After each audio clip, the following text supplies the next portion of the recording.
You're listening to the Cyberwire Network, powered by N2K.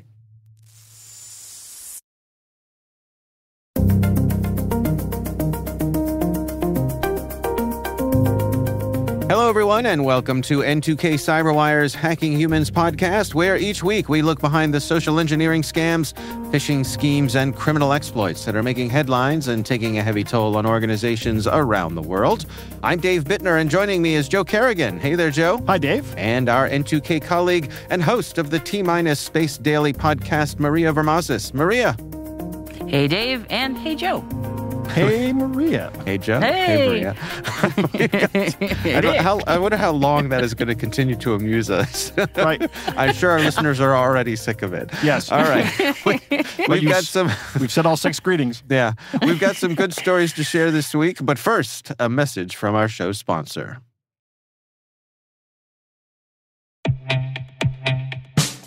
But first, a word from our sponsors at KnowBe4.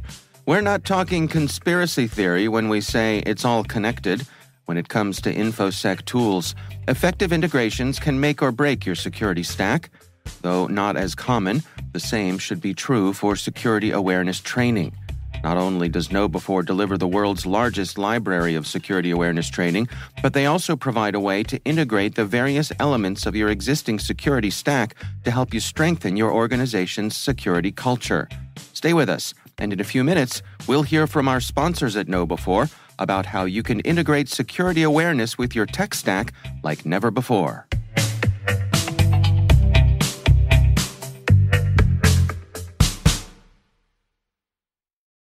All right, before we dig into our stories, we got a little bit of follow-up here from a friend of the show, JJ, who is a regular correspondent here with me behind the scenes. JJ says, I've recently come across an increasing number of tech support scams that are locking up the computer screens of users. Since the non-tech savvy person often does not know how to get out of a locked screen situation, they wind up calling the scammer phone number and, well, getting scammed. I'm curious, Joe, Maria, have either of you had experience with this thing where your computer screen locks up and you cannot get out of it? I have seen where there's a web page that has been expanded fully out, and the user has a hard time getting rid of it unless they know the right keystrokes. Yes. Yeah, I don't. Yeah, no personal recent experience, but I've certainly seen it, but not on my own machines. But yeah. Yeah, not on my I'm own aware of machines it. either. But I haven't seen something where they actually do like the Windows lock or the Apple lock of the screen. Is that what this is talking about? Or are they talking No, about I just think the this is the web browser thing. Okay. Where they take this thing full screen. There's no close button. They put it into like kiosk mode and yeah. And it's been a while since I've seen this. I think partially what's happened is if you have pop-ups in particular blocked, that takes care of a lot of this. Yes. But I think JJ's right. If folks don't know how to quit out of this, then it can be problematic. And I believe on Windows it's just Control-Alt-Delete, right? Right, Joe? and then you can go and close processes. Yeah. So, that's a tough one.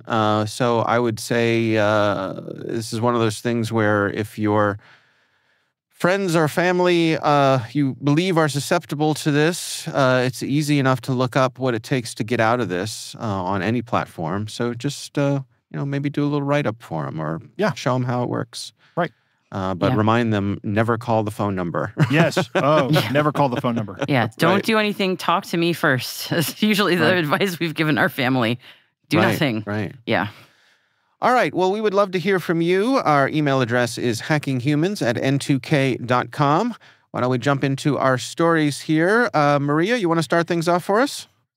Yeah, I don't know about you all, but I could definitely use a drink after the election cycle being what it has been. So, yeah. Hey, by the time this episode drops, that'll be behind us. Indeed. I have that front and center in mind right now. So instead of doing, a hard, terribly depressing news story, which I often seem to like doing, there's a really interesting blog post here written by Deanne Lewis, who is a bartender who is working on becoming an InfoSec expert herself. And she wrote a post that I think we might find fun to take a look at called The 5 Types of Social Engineers I Met Tending Bar and what they taught me about InfoSec. And InfoSec, for people who don't know, is what us InfoSec people will call cybersecurity. Right. Because we don't like to say cyber because it makes us feel like icky. Right. It's short for information security, right? Right. Yeah. But we don't say cybersecurity because it makes us feel like, oh, well, that's for the muggles. So we say InfoSec instead. The muggles. Everybody has a lingo to tell the insiders from the outsiders, right? The shibboleth, if you will. Yeah. Yes. That's another one right there. All right. So there are 5 types of folks that you can see at the bar who will teach you something about social engineering scams. So I figure let's just go through some of them. One of them, number 1, is the information gatherer or the chatty regular.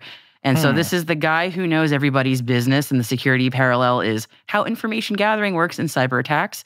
And the security lesson is the importance of controlling information leakage. I hate the word leakage, but yes, the point still stands. At my age, I hate it too. Maybe only worse than leakage is seepage. Right? Seepage, oh yeah. That implies some manner of injury. Or just lack of control. Right. Yeah. Well, this person's mouth is always flapping, but they also know everything. I guess they give a little and they get a lot back. So this is not, this one feels innocuous at the bar, innocuous enough, but they can be pretty dangerous. I don't know. It feels like a good parallel there. The second one is the credential masquerader, AKA the do you know who I am guy? Oh, this is me. So I was going to say, do you recognize yourself in that? That's what I say when I walk into a bar. I'll be with you in a minute. Hey, do you know who I am? No. Does everybody say Joe like they greeted Norm and Cheers? Yes. Right. This never happens. Does it actually work, Joe? Does it? No, it has. No. It's like that joke when you... I don't actually do this. You take your son out for his first drink when he's age 21 and you take him to the bar and everybody already knows him. They're like, hey, Joe, welcome back. Welcome. Good to see you again. I have, right. Ruh-roh. Yeah, that happened with the liquor store. When I walked into the liquor store, Joe, they're like, who's this guy? My daughter would like to buy something from the liquor store. Good to see you. That's funny. Yeah, this is the bar version of this. As you said, it claims to know everybody, although maybe they don't. Obviously, sometimes they may know some people enough to give them sort of the credibility that they might be a connected person, but they often are lying. And then the security lesson parallel there that Deanne wrote is verification protocols and why they matter. And she also wrote, this is the human version of a phishing email with a PayPal logo. Imagining that guy. I'm going to take issue with this. And you're right that if you're looking at this through a malicious lens, she's absolutely right. And, and she's probably looking at this through a malicious lens. But there are people out there, and I can't remember what the Malcolm Gladwell in The Tipping Point called them. They weren't mavens. Mavens collected information, but these were the people that collected people. And it was facilitators, networkers, something like that. Yeah, networkers essentially is what they are, and they can put you in touch with just about anybody if you have someone that's valid. But yeah, you have to validate what they're talking about. Yeah, these people. I think there are good people like that, and that love to make those connections. But then the malicious version of them through the looking glass are the people who either do know everybody, but they do so with malicious intent, or they lie about it. I don't know which one is worse, the people that actually know folks, but they do bad stuff, or the ones that pretend that they know everybody, or I would just call that a weasel. Yeah, there you go, weasel, exactly. Yeah, sometimes brevity will do. Number 3 is the emotional engineer or the sympathy player. I feel like a lot of women are very familiar with this version. The elaborate sob story for a free drink, the most creative excuses you've ever heard, manipulation through emotional leverage, and the security lesson is how emotions bypass logical security measures.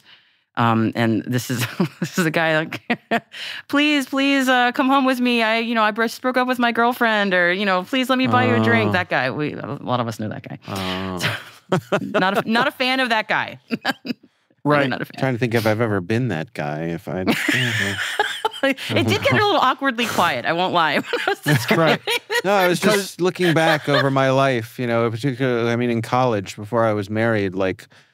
Was there ever a time? I certainly had moments that I wish I could have back in college bars, but I'm not sure if that was one of them. I have seen this perpetrated recently, the long sob story, but it was a woman doing it. Yeah, I'm certainly not saying only men do this. Of course not. No, this is a manipulator tactic, and they come in all shapes and sizes. Huh. Indeed, it does. I feel like some of the pro tips I got when I first went to college was to watch out for that type of guy specifically. So, right. Yeah, that will play on young ladies' sympathies, that kind of guy. Number 4 is the tailgater or the my friend's just inside guy. This is my least favorite guy. Really, really hate this guy. He's trying to skip the line or the cover chart. Costco. Yeah, but that's okay. It's Costco. My wife's just inside, and then I'd look at my wife, and she'd yell to the guy, "I don't know that guy." I'd be like, I'd look at her, and she'd laugh, and the guy would go ahead. Just get away, get out of my sight. Right. Or like just hold up any Costco card with a grainy 1-pixel picture of some person in black and white. Can they really tell that it's you or not? I mean, really. Apparently now they're scanning them. Okay, have you seen that? Huh, no. What? No? I've only heard it. I haven't been to Costco since I heard this. I have to check it out. They might get you. I don't know. I'm about out of a pallet of soap, so I need to go get some. So you need a 6-pack of lawn tractors. Right. How many BMWs can you buy shrink wrapped? It's pretty amazing. Yeah. So as we've sort of identified, it's the security lesson is why physical security matters in cybersecurity. So think of your friendly pen tester pretending to be the guy who just forgot his badge outside the door. Hate that guy. Hate him so much. I've been the person who's been on the receiving end of the pen tester trying to wheedle their way into the office, and they're really, really aggressive when they're trying to get in. I hate it. They're persistent. Yeah, that is the job, isn't it? And then number 5, the social pressure artist or the group manipulator. This one I kind of was struggling to think of an example, but maybe it's just my personal life. I haven't encountered this one much. Uses crowd pressure to get their way. So group, the story is how social dynamics affect security decisions. So I was kind of trying to figure out how peer pressure would play in on that one. That was the only one I was struggling with a little bit on this one. In a bar? Yeah. Is this like the drink kind of thing? Well, I mean, that could be. I could also imagine the poor guy getting his group of friends all behind him to kind of back him up of what a sad sack he is and how, he just needs some attention and everybody, come on, just have a drink. Come on over, have a drink. Don't cut him off. He's he's a good guy. Oh, right. The wingman. Are we saying a wingman is this version of that? Oh, no. Yeah, it's like multiple wingmen, like a squadron. Wingmen. Yeah. Your cheer group. Right. Or a keg party, something like that. Yeah. I have never had enough friends to pull this off. Maybe that's my problem too, Joe. Yeah. That's why I'm not familiar with this one. No, I'm sad. I was just never really comfortable in bars. I just didn't spend a lot of time in bars. I did when I went to college. There was a couple of bars that I went to. But then, at one point in college, I just stopped altogether, just stopped drinking. And wow, my grades really improved.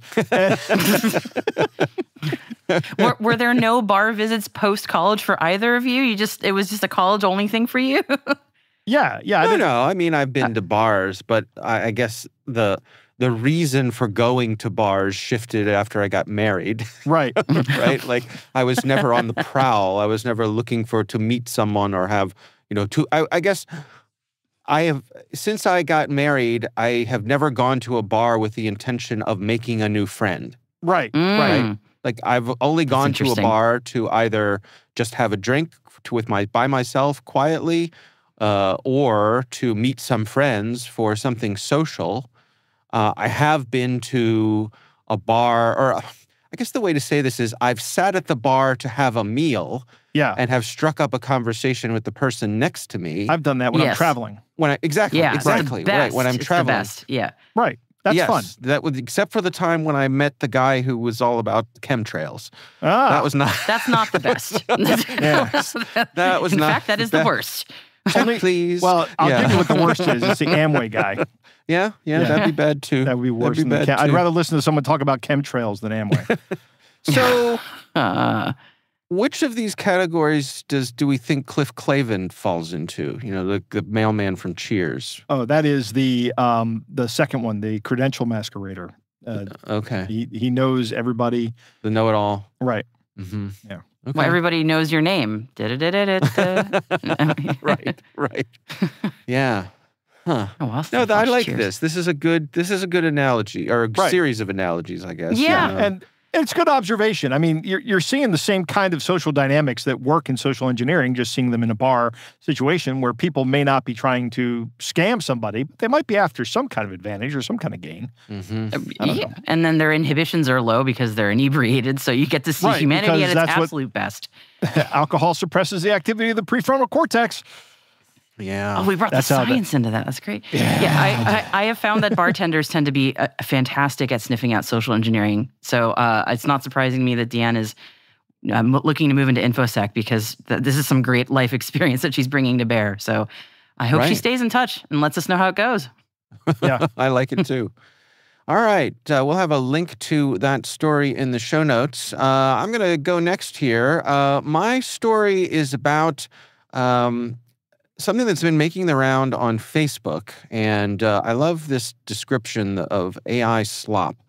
That's been and it seems like it's catching on. This term for stuff that's been generated by AI, like ChatGPT, one of the large language models, for the purposes of just filling content, of creating content, cheaply and effectively. And in this case, this has to do with folks complaining that their neighbors egged their car. Oh, I've seen this one so many times. Oh my gosh. Glad you're doing this story. This one's driving me crazy. I've seen it so much lately. I don't get it. Yeah, and this made the rounds, not surprisingly, in the run-up to Halloween. This has to do with Mischief Night, which, are you guys familiar with Mischief Night? Have you heard of Mischief Night? I've never heard the term. No, I've never heard of that. Oh, No. I learned about it when I was probably, 10 years old or so. I had a kid moved into town, lived across the street. And on Halloween Eve, he was like, "Got to go out tonight, Mischief Night." I was like, "What are you talking about?" He's like, "It's Mischief Night. Got to go out and do what?" He's like, "Toilet paper trees." I was like, "I'm not doing that." What? Mischief Night? Mischief, yeah. So as the name implies, you go out and that's when you throw eggs and toilet paper trees and just generally vandalize your poor innocent neighbors. And that's what this post is about. The viral post, which is titled, "My Neighbor Threw Eggs at My Car Because It Blocked the View of His Halloween Decorations." And what they have here are descriptions of the alleged event, but they have photographs of a car sitting in front of a home, and the car has hundreds of eggs on it. Right. Most of them not cracked. Now, let me just point out here also, if you go out to your car with an egg and you lay it on the hood of the car, what's going to happen to that egg? It's going to roll off. It's going to roll off. Yeah. The hoods of these cars have dozens of uncracked eggs just sitting there on them as if magnetically attached to the car. So that's an indication that this image is AI generated. It reminds me of the old question, Dave. Yeah. If a rooster laid an egg on your hood, would it roll towards the front of the car or the back of the car? What? A rooster can't lay an egg. There you go, Maria. Thank you. Can't operate on this boy. He's my son. Okay, yes. Got it. Anyway. Sorry for stopping the show. The thing with these images is this would cost so much money if this was real. These eggs. Well, so yes, and I'm glad you brought that up, Maria, because in preparation for this story, I actually went and looked up what the price of eggs is right now. And in which state? Yes. Well, the thing is, the price of eggs has been all over the map, and it was one of those things, especially during the pandemic when inflation was, front of mind. It's like Bitcoin. Eggs were one of the things that people were tracking as to what was out of control with inflation. So as we record this, the average price of a dozen eggs in the United States is around $3. What? Are you serious? Where I live, it's like almost 3 times that in some cases, easily. Are you buying organic, cage-free, humane eggs? In Massachusetts, you cannot buy eggs that are not cage-free. So our eggs are easily like $8 a dozen. I mean, it's very expensive here. Yeah. Yeah. Yeah. Well, we have ghetto chickens down here in Maryland. Right. I was like, $3 like sardines. I'm not making that up. The Eastern Shore of Maryland is all about chicken farming. So it's great to drive by those houses on a hot day. Yeah. So anyway, I did look it up. The average price is around $3 a dozen for just regular old run-of-the-mill eggs. But still, nobody's spending that kind of money to hit somebody's car this precisely, because there are hundreds of eggs on each of these cars and around the cars, and So what's the point here? Why create these viral posts? And let me add, these posts are viral. Right. They spread like wildfire, and the people who mostly share them are old people. Yes. Well, I mean, the original sharers here are people like USA Story. Then there's one, Lolo Discovery and Volleyball Women. Oh, and here's my personal favorite, World of Farts. Yeah, World of Farts. Who is liking a page called World of Farts? Yeah, well, I mean, yeah. That seems like a Twitter handle to me, doesn't it? Yeah, that's true, but I guess it's a Facebook group. Right. I don't know. But obviously known for their high quality content. Right. Yeah. Everything's great there. Yeah. We're bringing the world together, Dave. Kind of a sulfur smell. So, Luck says these things spread like wildfire because they trigger people's empathy and outrage, right? And you know what? I suspect also, because I really don't think egging is kind of a thing anymore. I think egging was more of a thing. It's like, Joe, when you and I were teenagers, it seems to me like egging was more of a thing than it is today. I haven't heard of anybody being egged anytime recently. Maybe it's just that eggs are expensive. Yeah. I don't think I ever egged anybody. I never egged anybody, but I certainly heard about it. Like on Halloween, news would go around the neighborhood that the Jablanovich's house got egged, or their car, or something like that. I did one time take an egg out into the street and just chuck it down the street to see how far I could throw it. Okay. Just more of a scientific experiment than anything else. Did you do the can I fry it on the sidewalk thing? That's just cooking. I was going to try to do that with two birds with one stone. I said, I wonder. Did you do the thing where, what is it, on the longest day of the year, if you stand an egg on end, it'll, that one? No. No? Okay. Anyway. So many comments on this episode. I know. So what is this all about? This is all about driving people to low-quality websites to get the rest of the story, and those low-quality websites are hosting low-quality ads. And tons of them, I'll bet. And tons of them to generate ad views and ad clicks and all that kind of thing. Dave, you remember when the internet was great? I do. It was awesome. For about 10 minutes. Right. Yeah. It was awesome, though. Yeah. I miss it. Right. Yeah. Yeah. Connect to a web server. There'd just be the content you wanted. It wasn't all that fancy. Through a shell. Yeah. Through a shell. You did it through a shell. Right. So that's what this is about. And I guess the notion here is that if you see this sort of thing, and as Maria said, these are all over the place, remind yourself and anyone else that these are hoaxes. For a long time, when I saw stuff like this, I used to just reply and say, this is a hoax. But that counts as engagement, Dave. I know. That just means I get to see more of them. Right. So just scroll on. I don't do that anymore. Yeah. Yeah. I know. It's too late for me. Go on. You go on. It's too late for me.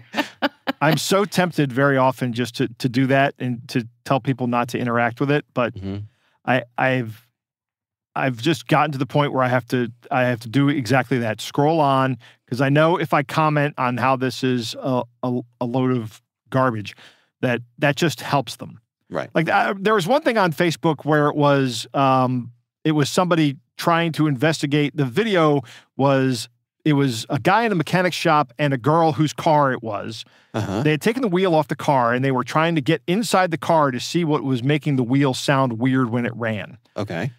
Took them 10 minutes to reach inside and pull out a stack of cash that they had planted there. Once you get that wheel on that mounting tool, it's seconds to get that tire into a place where you put your hand in it. It's not hard. Yeah. I've done it. It's really not that hard. And so the more I watched it, the more frustrated I got. But that was the problem. I watched it, Dave. Mm-hmm. That's what it's designed to do. Yeah. It's rage bait. Yes, it is literal rage bait. The thing that gets me with this AI slop stuff is a lot of people, I think, or an increasing number of people know that this stuff is completely fake, and they still engage with it and enjoy it as if it's fine. Like the hoax image of that little girl holding a puppy that came around on Hurricane Helene. Oh yeah, right. That was all like propaganda, and it was very easily identified as an obvious fake. But a lot of people are like, you know what? I don't care because it represents the situation or whatever. Mm-hmm. I've seen a lot of that kind of stuff where it's like fake nature pictures, and people go, yeah, I know it's fake, but it's pretty, and it's like you're feeding this problem, you're making this worse, right? And it's just really frustrating, and I don't know what the solution is. This is why we can't have nice things, Maria. I know. All right. Well, we will have a link to this story in the show notes. So if you want to check out these pictures, you can click through to that if you have not already seen this online. These have made the rounds. That is my story. I'll tell you what, before we get to Joe's story, why don't we take a quick break to hear a message from our sponsor.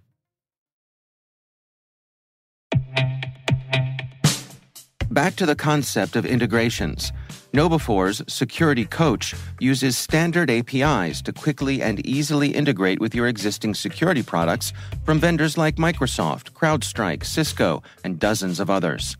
Security Coach analyzes alerts your security stack generates to identify events related to any risky security behavior from your users. With this information, you can set up real-time coaching campaigns to target risky users based on those events from your network, endpoint, identity, or web security vendors. These campaigns enable you to coach your users at the moment the risky behavior occurs, with contextual security tips delivered via Microsoft Teams, Slack, or email. With 35 integrations and counting, Security Coach delivers the insight you need to improve your organization's security culture. Learn more about Security Coach at knowbe4.com/securitycoach. That's knowbe4.com/securitycoach.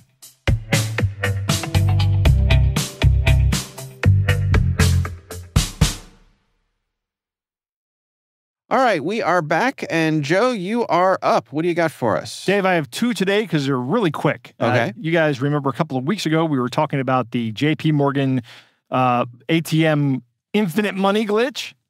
Yes, but remind me what that. I remember the broad details, but what was going on? The broad details were that people could deposit fraudulent checks and then withdraw the money from an ATM owned by JP Morgan Chase. Oh.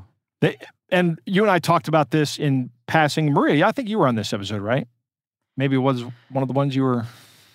I'm not sure, but I know of this one because I've seen videos of people saying like, "Hey, my husband got arrested because he tried doing this," right. And I don't know if that's real either. But I've seen the videos like on TikTok and Instagram about it. Well, that's what my story is about today. It's from NPR. My first story, written by Alana Weiss, and the headline is "JP Morgan Chase is suing customers over infinite money glitch ATM scam." Huh. So the one case, you and I, Dave, we talked about this, and we said, this is just fraud, right? Right. And I said, right.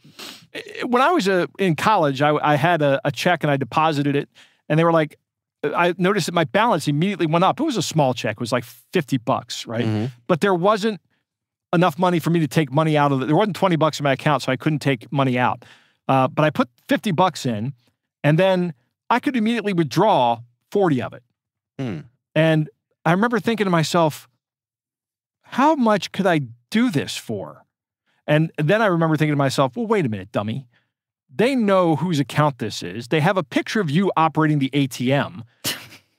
Right. They're going to catch you. Don't do that.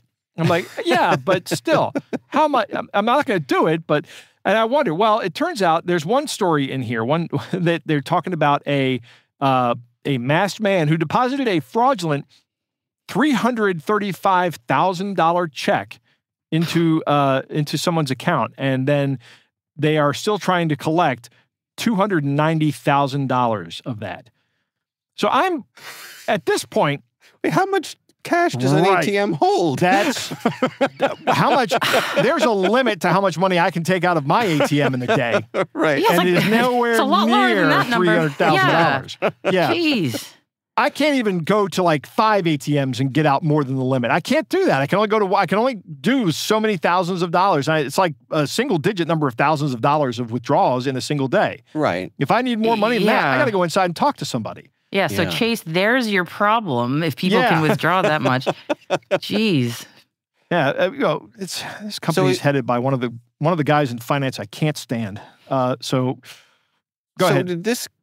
All right. So this masked man who deposited this check, was he depositing in his own account or they don't stealing say someone else's account? They say it was into a defendant's bank account at an ATM. Okay. So I think they're suing the defendant, the person whose account it was. And I think the person with the account is saying, that wasn't me. Somebody just got access to it. Maybe that's what's going on. Right. I don't know. But that's the way this is worded. It kind of makes me think that is a plausible explanation, or at least the guy that did it thinks that's a plausible explanation. One of those two things is probably true. Right. Either somebody else's account or the guy is saying, no, that wasn't me. But anyway, don't do this. Don't do this. Right. I mean, what do you think's going to happen? How does anybody think that... This is exactly what I thought would happen. Right. Now, I'm shocked at the level of, at the magnitude of this. I seriously, this is unconscionable on Chase's part. If I were the judge, I would be like, my bank will only let me take out $5,000.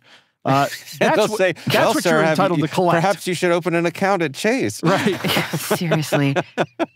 Where we're known for our loose ATM machines. Right. Man.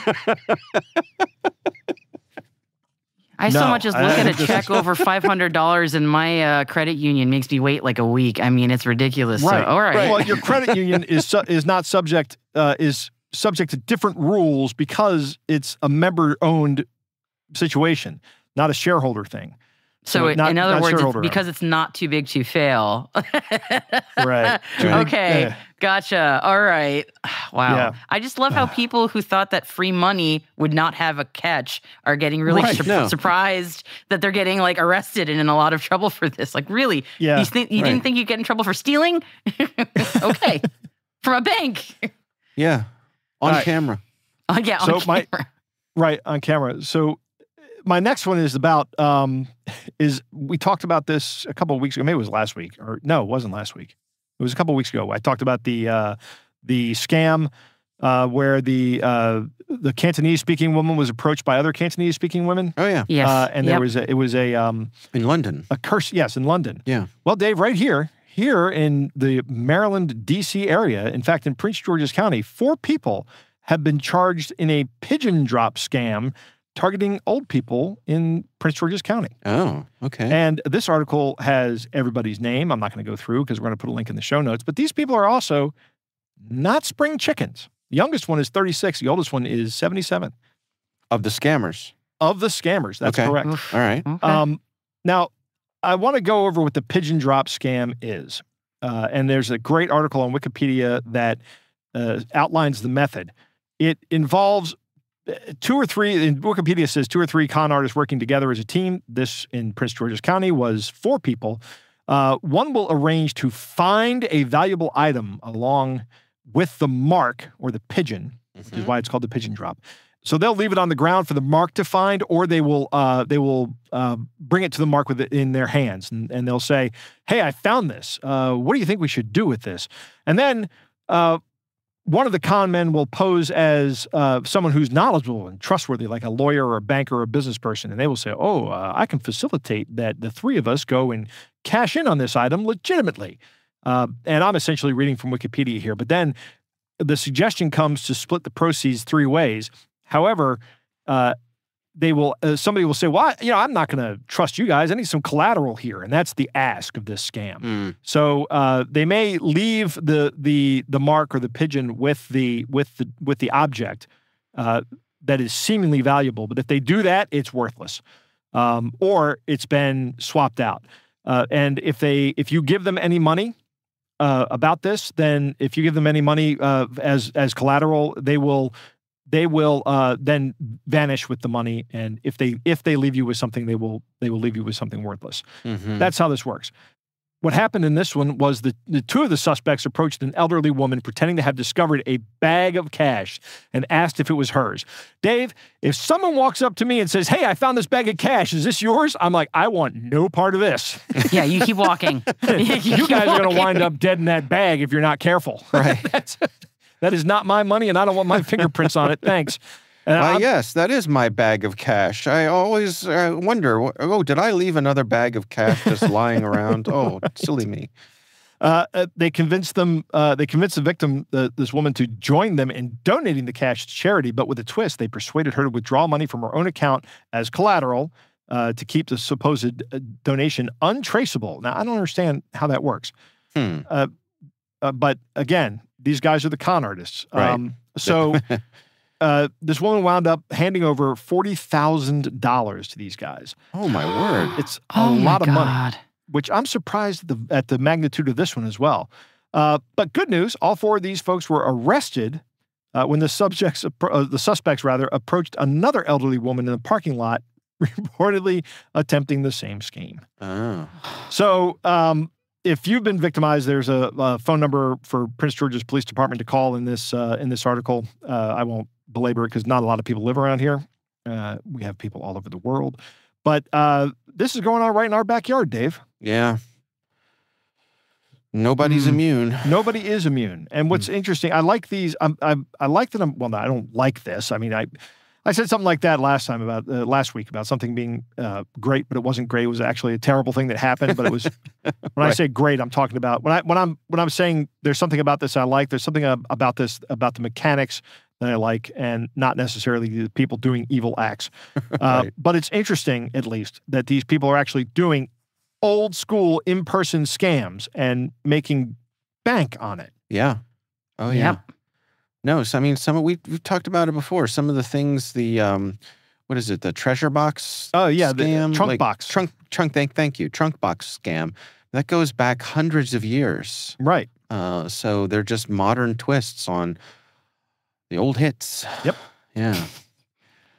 All right. Well, we will have a link to those stories in our show notes. Joe, Maria, it is time to move on to our catch of the day.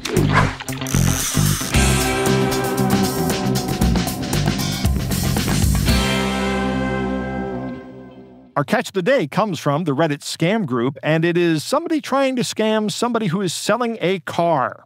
All right. I will start off. It goes, really interested in the Ford Econoline you have listed. Does it have clean title? Just checking for any issues. Title is clean. Windshield has a crack by the wipers. That's been there since before I owned it, but never had any mechanical problems with it. Has the vehicle ever been used as a rental fleet or commercial vehicle? Where are you located exactly? The guy I bought it from had it for personal use. I think he bought it from a lady that used it to give Bigfoot tours in Bend. Other than that, I don't know where it all was used. All right, this is great to know. I appreciate it. In terms of seeing it, can we arrange something possibly tomorrow, or what is best for you? If you can give me a time, I can make arrangements. I'm unavailable tomorrow, but we'll be around most of next week. Okay, I can make this work. Let me arrange the plans. And before I drive to you, I forgot to ask, could you give me the THD paperwork and sticker to me? Not sure what you mean by THD. Check out this link, titlehistorydna.com. You can enter the VIN number and create a paperwork. If you can share that, I'll make arrangements. By the way, what's your name? Nice to meet you. I'm Bob. You can run the THD paperwork on your own vehicle. I'm waiting for the paperwork. Please email or text me the report before I leave or make further arrangements. Looks like this is about the same as Carfax. I'm not paying for a report, but I don't care if you run it. I understand Carfax, but that report does not show the sticker details, such as options, packages, features, and fuel economy, safety ratings. I feel it's not an unreasonable request. It's a good sum of money we're talking about. Every vehicle is different, so the report you have showing the history, which is great. Thanks for sharing. I'm looking for all the features your specific vehicle had. To get an idea, please visit the website I provided. I've always had to run my own reports when I bought a vehicle. It's just part of buying a vehicle. if I had one for this van, I would share it with you. However, it was what I was looking for when I bought it, so I didn't run the report. If you are concerned enough to pull a report, comma, absolutely go for it. Not sure why the silly phone typed out a comma. You're selling the vehicle. I didn't haggle or negotiate, nor do I need to. I'm paying someone to drive me out so I can drive back and taking a day off. I'm serious to buy. I just want to make sure the window sticker is clean. Have a good day. All right. So, Joe, you are on to what's going on here. Okay. What do you suppose is going on here? All right. So is Title History DNA a scam website? I believe that's the case. Okay. Yeah. So I think what happens is they're trying to get this person to go to titlehistorydna.com and pay for a report. Right. And guess who makes the money off of the report being run? Titlehistory.com, the scammer. The scammer. All right. Yeah, I think the scammer either spun up this or has an interest in this or can buy, who knows? You know, it might be one of the scam as a service kind of thing. I suppose there's an off chance that titlehistorydna.com is totally legit and we're, you know, saying bad things about them unjustly. I'm looking at their website right now. Hold on, let me see if it loads. Is it also maybe, I know nothing about cars, so bear with me on this one. I have two cars and I know nothing about them. The VIN number, or the VIN, I should say, when you put the VIN, isn't the VIN something sort of not proprietary, but not information you want anybody to have? Anybody walking by your car can see it. Yeah, it's in their windshield. It's in your windshield. Oh, so it's in your windshield. Okay. Yeah, so you can go to any car, but it does say it like it's the code that unlocks all the information about the car. So you can go to a manufacturer's website and find out all sorts of information about the VIN. But because of the VIN, you can find out all sorts of information about the car. But it's basically the car's serial number. Like every car has a unique VIN, and you must have a VIN to buy, sell, or register. Mostly register a car, I suppose. If a VIN number was removed, you could, if you were going to use a car on your farm, for example, you don't need a VIN. But other than that, if you want to drive it on the road, in order to get it registered, you got to have a VIN number. And is there some sort of scam if somebody gets your VIN though, even though it's a serial number? I don't know. Right. This is me just totally reaching. I have no idea. For some reason, I have it in my head that you don't want that number getting out to just anybody, even though it's, physically accessible easily, and you don't want it like blasted everywhere. But I don't know. Right. Yeah. I don't know. That's a good question. I don't know off the top of my head of any VIN number related scams. So it wouldn't surprise me if there are any out there. So if any of our listeners know, please let us know if you know of any VIN related scams. So I'm looking at this website, titlehistorydna.com, and one report for one car costs $27. Okay. So how much does a Carfax report cost? So a Carfax report is $45. Okay, so a Carfax report is more expensive. Yeah. Huh. So maybe, that doesn't, okay. So they're not just selling Carfax reports that they put their own label on, but I'll bet there's a data source out there where you can get this information at a relatively low cost, and they're just driving business to it. Maybe. Yeah, if you can spend time on Facebook, and you're in a country that has, a lower gross domestic product than we do, or gross income per capita than we do, and you can get 50 people a month to do this, you're doing all right. Well, I'm looking at the website of the Federal Trade Commission, and they have a page called Steering Clear of Vehicle History Report Scams. Ah, okay. Okay. Here we go. All right. So it says, the FTC has been hearing about a new scam targeting people who are selling their cars online. They're getting calls or texts from people who claim to be interested in buying the car, but first want to see a car history report. They ask the seller to get the report from a specific website where the seller needs to enter some information and pay about $20 by credit card for the report.